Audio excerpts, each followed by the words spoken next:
Bonjour à toutes et à tous et bienvenue dans ce journal tout en images du mardi 24 juin dans les titres ce soir. Quelques mois après le lancement des travaux, une première partie de l'aérogare d'Annecy est désormais terminée et pensée pour être basse consommation. Et puis nous parlerons spectacle et représentation avec la 25e édition du festival Clermont en Seine. Cette année encore, le rendez-vous s'appuie sur une formule qui marche pour démocratiser l'accès à la culture.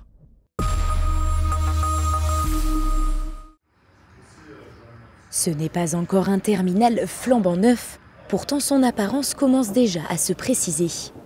Entamée depuis juillet dernier, la première tranche de rénovation de l'aérogare d'Annecy-Haute-Savoie-Mont-Blanc est désormais terminée. Outre quelques finitions, c'est donc un espace totalement repensé pour les usagers et le personnel qui voit le jour. On a l'essentiel avec l'espace dans lequel on se trouve, les salons passagers. On va venir ensuite installer les équipements donc juste à côté, les contrôles de douane, et donc on va pouvoir gérer les flux arrivée-départ des passagers. Dans une deuxième phase, qu'on démarrera dès que cette partie-là sera terminée, on va venir compléter le reste du terminal avec des fonctions support, des bureaux, des espaces pour les personnels, pour les équipages, un réfectoire et un coin snacking. 700 mètres carrés d'espace optimisé, mais qui répond aussi et surtout à un enjeu de rénovation énergétique. Inscrite dans le cadre d'un vaste programme de réfection de l'aéroport, cette refonte du terminal doit permettre de réduire les émissions de CO2 à hauteur de 95%.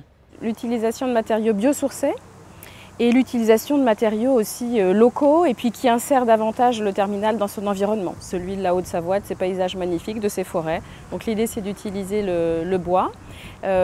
Également le changement du système de chauffage puisqu'on va passer du gaz à une pompe à chaleur. Donc évidemment en termes d'émissions de gaz à effet de serre c'est extrêmement différent. Et puis une meilleure isolation thermique du bâtiment qui sera agréable aussi pour le confort sonore des passagers et des salariés qui y travaillent. Un bâtiment basse consommation et visuellement plus confortable et moderne. Cofinancé à hauteur de 2,5 millions d'euros par Vinci Airports et le département de la Haute-Savoie, cette rénovation est aussi une manière de valoriser le territoire. Dès que vous arrivez, vous descendez de l'avion, vous découvrez la Haute-Savoie, vous venez ici pour du tourisme, pour donner des carnets de commandes aussi à nos entreprises. C'est important pour nous le développement industriel de notre territoire. Il n'y a pas que le tourisme, il y a l'industrie aussi. Et vous arrivez ici, la première des images, autant avoir une image d'un joli terminal.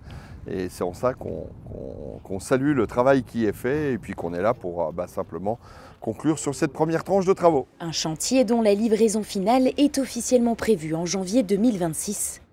Balisage en LED et mutation du matériel thermique en électrique sont aussi prévus dans les années à venir. L'objectif étant d'arriver à zéro émission nette en 2030 pour l'aéroport d'Annecy. Il est 6 h et le soleil pointe à peine le bout de son nez sur le lac d'Annecy. Le calme de l'eau est seulement troublé par le passage des avirons, car c'est l'heure de l'entraînement pour les jeunes du cercle nautique d'Annecy. Cali et Arthur, allez-y là, vous faites B1 ce matin jusqu'à la pointe de Saint-Jean. On est en première division, donc dans les 20 premiers clubs français. C'est un sport très exigeant et au départ, ce sont quand même des jeunes, c'est la crème de l'adolescence. Ils aiment venir au club parce qu'il y a leurs copains, leurs copines, avant tout. Et après, ils aiment le goût de l'effort, ils aiment les sports d'endurance. Les entraînements se déroulent en simultané, que ce soit en solo, en duo ou en équipe de 8 rameurs. Si les rames fendent l'eau si tôt, c'est aussi pour éviter la fréquentation touristique. Sur le lac d'Annecy, le calme matinal est précieux et chaque séance compte. On a la chance d'avoir le plus beau lac de France, mais c'est aussi le plus touristique. Donc on est obligé de venir à 6 h du matin pour éviter toute la fréquentation des canaux moteurs. Et en moyenne, ils font des entraînements entre 15 et 20 km. Donc c'est 1 à 2 heures d'entraînement. Ces athlètes, malgré leur jeune âge, enchaînent les entraînements tout en conciliant études et sport. Les cadets s'entraînent 5 fois par semaine et les juniors et seniors parfois 2 fois par jour pour les plus ambitieux. L'aviron, c'est un sport où il faut beaucoup s'impliquer si on veut réussir. Et puis les études, c'est la même chose. Donc après, il faut savoir faire les efforts, ménager son temps, essayer de l'optimiser un maximum, mais prendre des automatismes pour ne pas en perdre. C'est vraiment un sport collectif, mais individuel en même temps, parce que dans ta course, on est tout seul, on n'est pas là à se parler, à se dire oui, fais ça, fais ça, fais ça. parce que dans l'effort, en fait, on ne peut juste pas parler. Mais en fait, c'est le fait d'avoir de la cohésion, même l'esprit de compétition, c'est un sport vraiment très compétitif. Dans 10 jours, ces jeunes monteront sur les bateaux pour les championnats de France qui se dérouleront à Vichy. Objectif, briller en 8 mixtes pour obtenir une autre médaille au palmarès.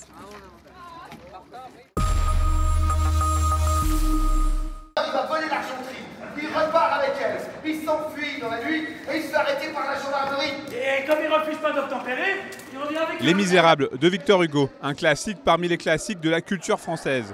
Ce qui est moins classique en revanche, c'est cette interprétation interactive grâce à l'aide du public donnée par le duo suisse de la compagnie Les Batteurs de Pavés.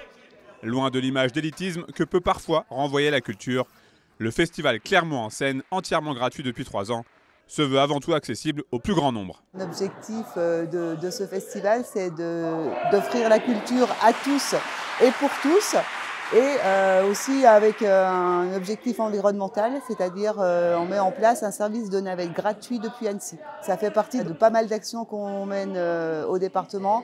C'est, comme je dis souvent, la culture partout et pour tous, dans les petits villages, mais voilà aussi sur tout le territoire. Créé il y a une vingtaine d'années et organisé par le département de la Haute-Savoie au cœur même du château de Clermont, propriété de la collectivité.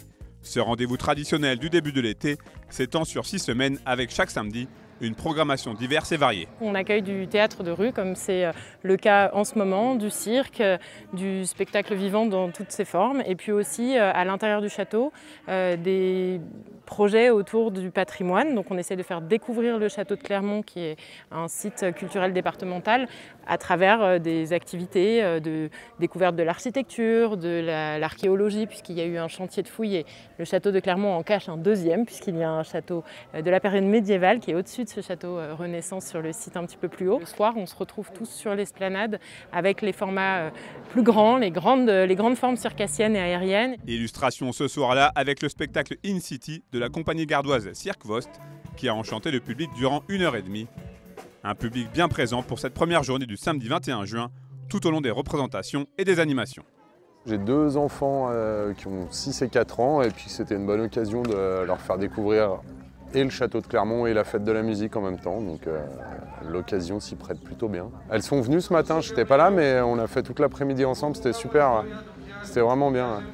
C'est beau spectacle, et puis il y a vraiment de tout, donc ça c'est cool. Généralement l'été, il y a des travaux spectacles et on vient chaque année, voilà, avec nos enfants, nos petits-enfants, voilà.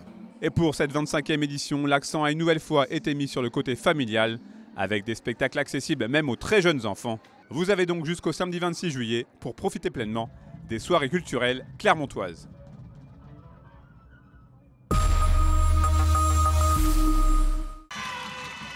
On se quitte avec du sport et un nouveau trophée pour les Black Panthers de Thonon-les-Bains en football américain. Les Hauts-Savoyards ont dominé les Calanda Broncos de Coire en Suisse. Un vrai exploit pour les joueurs du président Benoît Sirouet puisque le match avait lieu en Suisse. Les Black Panthers s'imposent 28-21 et décrochent ainsi leur 3e titre européen. C'est la fin de cette édition. Merci à tous pour votre intérêt à l'information sur 8 Mont-Blanc et merci à toute l'équipe pour son travail.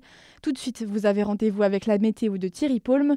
Retour de l'information ce mercredi à 18h avec un nouveau journal tout en images. D'ici là, passez une très belle soirée avec nos programmes.